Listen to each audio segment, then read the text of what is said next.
आपका फिर से इस YouTube चैनल पर मैं आप सभी साथियों का इस्तकबाल और खैर मकदम करता हूँ।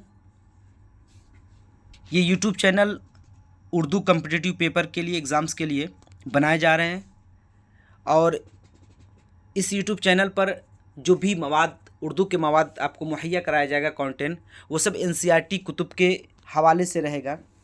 इसमें जो भी मौज़ूआत शामिल किए गए, उन्वानात को शामिल किया गया है, वो सब के सब NCERT किताब से उसको बनाया गया है। ये उर्दू वाले भैया के नाम से ये आपका YouTube चैनल है, आपके भाई का। और अक्सर जो सवालात कॉलेज के एंट्रेंस में या किसी स्टेट होता है या नेट का पेपर होता है या कोई स्टेट आप कोई एग्ज़ाम कम्पिटिटिव एग्ज़ाम कंडक्ट कराती है, तो अक्सर सवालात आपके सामने यहीं से बनते हैं। तो आज का जो उन्वान है वह है वली दक्नी। और ख़ास करके अभी जो एग्ज़ाम होने वाले हैं BPSC Tier 3 का, DSSB का है, मानू B.Ed जो इंट्रेंस कराती है B.Ed उर्दू वाले, उनके लिए ये बहुत कारआमद है इंशाल्लाह वीडियो। आइए आज के सबसे पहला जो उन्वान है वली दक्नी, जो NCERT की कुतुब से मैंने मवाद इकट्ठा किया है, उसको आपके सामने पेश करते हैं। कहना कि वली मोहम्मद वली, इनकी पैदाइश हुई है 1667 को, ठीक है, 1667 को इनकी पैदाइश हुई है और इनका इंतकाल हुआ है 1707 में। ये जो तारीख़ पैदाइश दी है NCERT की जो किताब है, उसमें तारीख़ पैदाइश और तारीख़ वफ़ात दर्ज है। अगर कहीं और तारीख़ पैदाइश कुछ और आती है तो आप NCERT किताब जो नीचे मैं हवाले के तौर पे पेश करूँगा, वहाँ से आप रेफरेंस के तौर पर आप क्लेम कर सकते हैं किसी भी क्वेश्चन पर, ठीक है। अब आगे देखिए, आगे कह रहे हैं कि वली का वतन औरंगाबाद था। उनके ज़माने में गुजरात दक्कन के इलाके में शामिल था। उन जिस ज़माने में पैदा हुए थे तो गुजरात के दक्कन के इलाके में शामिल था, इसीलिए वो वली दक्कनी के नाम से मशहूर हुए, ठीक। फिर आगे देखिए, कहने कि वली के नाम, तारीख़ पैदाइश और जाए पैदाइश कि कब पैदा हुए थे और कहाँ पैदा हुए थे, सबके बारे में इख्तलाफ है, लेकिन बेशतर लोग इस बात पर मुत्तफ़िक है, इस बात पर राज़ी है कि उनका नाम वली मोहम्मद और तखल्लुस वली था। इस बात पे तो सब के सब जितने भी तहक़ीक़ निगार हैं, तनक़ीद निगार हैं, उन्होंने इस बात पे इत्तफ़ाक़ किया है कि वली मोहम्मद उनका नाम था और तखल्लुस वली था, इसमें किसी का इख्तलाफ नहीं है। फिर क्या कह रहे हैं कि वो औरंगाबाद में पैदा हुए और इब्तदाई तालीम वहीं हासिल की। लेकिन NCERT किताब में ये लाइन लिखी हुई है कि वली क्या है, औरंगाबाद में पैदा हुए और वहीं पर उनकी इब्तदाई तालीम हुई। बाद में अहमदाबाद आकर उन्होंने शाह वजीहुद्दीन के खानका के मदरसे में तालीम मुकम्मल की। तो अहमदाबाद में कहाँ आए थे, अगर सवाल बनता है अहमदाबाद में कहाँ आए थे, शाह वजीहुद्दीन के खानकाहे में आए थे, ठीक है, और वहीं पर उन्होंने तालीम मुकम्मल की।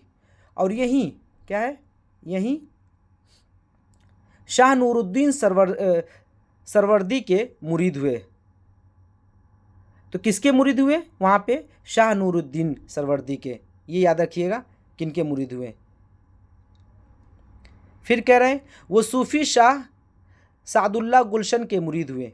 गुलशन अदब जो किताब है NCERT की, उसमें लिख रहे हैं कि वो शाह सादुल्लाह गुलशन के मुरीद हुए। तो कोई ज़रूरी नहीं कि अगर कोई इंसान एक से मुरीद हो जाए तो दूसरे का वो मुरीद नहीं बन सकता है। तो मुमकिन है कि वो नूरुद्दीन के भी मुरीद रहे हों और शाह गुलशन के भी मुरीद रहे हों। तो दोनों अगर आपके ऑप्शन में आता है तो दोनों सही माना जाएगा, क्योंकि NCERT की दोनों किताब में इसका तज़किरा हुआ है। फिर क्या करें, वली ने फ़ारसी अल्फाज और अंदाज़ बयान की आमेजिश से एक नया रंग पैदा किया, ठीक है, कि उन्होंने फ़ारसी अल्फाज का इस्तेमाल किया और जो उसका अंदाज़ था उसकी आमेजिश जो की मिक्सअप किया, तो उससे एक नया रंग पैदा हो गया।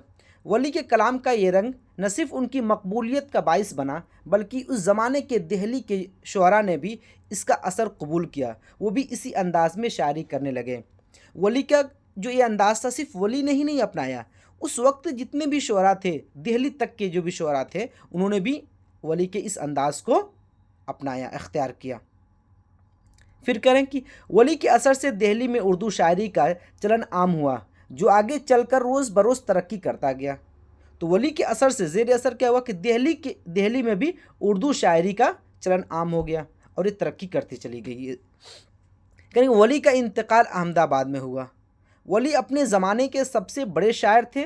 उन्होंने उर्दू शायरी की तकरीबन तमाम असनाफ में अपनी सलाहियत के जौहर दिखाए। तो उस वक्त जितने भी असनाफ मौजूद थे तो वली ने तमाम असनाफ में तबाह आजमाई की और अपने सलाहियत के जौहर दिखाए।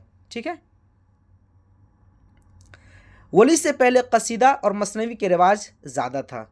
वली जिस ज़माने में शायरी करना स्टार्ट किया तो उससे पहले क्या है कि कसीदे कहे जाते थे, मसनवियाँ कही जाती थी, और ये बहुत ज़्यादा क्या है लोगों के दरमियान, शायरों के दरमियान इसका रिवाज था। वली ने गज़ल को अव्वलियत देकर उर्दू शायरी को एक नया मोड़ दिया। क्या कि इन्होंने कि गज़ल को अव्वलियत दी। अगर जिन जिन असनाफ पर वली ने काम किया, अशार कहें, उनमें सबसे ज़्यादा किसी को अव्वलियत दी, सबसे ज़्यादा उसको फौकियत पे रखा, तो वो क्या है उर्दू शायरी में गज़ल को। ठीक है। और इसको एक नया मोड़ और नया रूप देने का इन्होंने काम किया, क्योंकि इनकी गज़लों में ख़यालात की नुदरत और बयान की लताफ़त पाई जाती है। इनकी गज़लों में क्या है, ख़यालात की नुदरत है और बयान की लताफ़त है। ठीक है। फिर करके उन्होंने अपनी गज़लों में हुस्न व इश्क के मज़ामीन के साथ साथ तसव्वुफ़ व मारिफत को भी जगह दी। ऐसा नहीं कि सिर्फ हुस्न व इश्क की ही बात कही, उसके साथ तसव्वुफ़ की भी बात किया और मारिफत की भी उन्होंने बात की।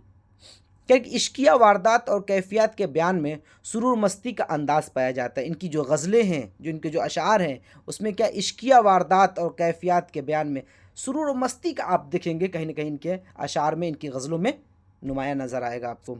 वली के महबूब के हुस्न की दाखिली असरात के साथ, वली क्या है, महबूब के हुस्न की दाखिली जो असरात हैं उसको तो कबूल करते हैं, उसके साथ साथ खारजी औसाफ को भी बयान करते हैं, और वो भी क्या है पुरलुत्फ़ और दिलकश अंदाज में बयान करते हैं।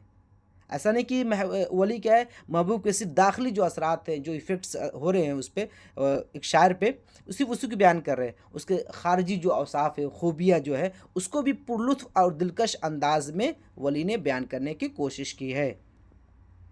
फिर कह रहे हैं कि वली की ज़बान में एक ख़ास मिठास है जो हिंदी, देसी और फ़ारसी के अल्फाज को तवाज़ुन के साथ इस्तेमाल करने से पैदा होती है। उन्होंने क्या किया, जो देसी हिंदी ज़बान थी और फ़ारसी के जो अल्फाज थे उसको उन्होंने जो तवाज़ुन बरकरार रखा, जो एक बैलेंस बरकरार रखा, उसी से ये उनकी ज़बान में मिठास पैदा होती है। तो अगर आपके सामने सवाल बनता है कि वली की ज़बान में इतनी मिठास क्यों है, उनकी शायरी में, उनकी गज़लों में, तो आप जवाब उसमें ऑप्शन की हिंदी, देसी ज़बानों का इस्तेमाल किया और फ़ारसी अल्फाज को जो उन्होंने तवाज़ुन बरकरार रखा, इसकी वजह से उनकी ज़बान में, उनकी शायरी में मिठास नज़र आती है। फिर आगे देखिए, उनकी ज़बान कदीम उर्दू मतलब दक्कनी होते हुए भी मुश्किल नहीं मालूम होती है। कि अगर आप वली की शायरी पढ़ेंगे, उनकी गज़लों का मुताला करेंगे, तो आपको देखेंगे कि जो उनकी ज़बान है वो दक्कनी होती थी, लेकिन बावजूद इसके क्या है कि आज जदीद जो भी क़ारिईन हैं, जो पढ़ने वाले हैं, तो उनकी ज़बान को, उनकी शायरी को आसानी से समझ जाते, क्योंकि मुश्किल अल्फाज का इस्तेमाल करते ही नहीं थे, बल्कि उसको दक्कनी और दहलवी उर्दू के दरमियान राब्ते की ज़बान कहा जाता है। क्योंकि जो उन्होंने दिल्ली की जो ज़बान थी और जो दक्कनी की ज़बान थी, उन दोनों के दरमियान उन्होंने एक रास्ता बनाने की कोशिश किया। ठीक है। ये इतना ही वली के बारे में था। और देखिए हवाले के तौर पर कौन कौन किताबों से इस मवाद को तैयार किया गया है। तो जो NCERT की बुक है नवी जमात की नवाए उर्दू, उसके सफ़ा नंबर 112 में वली के बारे में सवाने हयात जो उसमें शामिल किया गया है। और फिर जो दूसरा है गुलिस्तान उर्दू, जो 11वीं जमात की किताब है, सफ़ा नंबर 119 पे वली का तज़किरा किया गया है। तो इन दोनों किताबों की मदद से जो आपके सामने वली की जो मुख्तसर सवाने हयात थी, इसको पेश करने की कोशिश की गई है।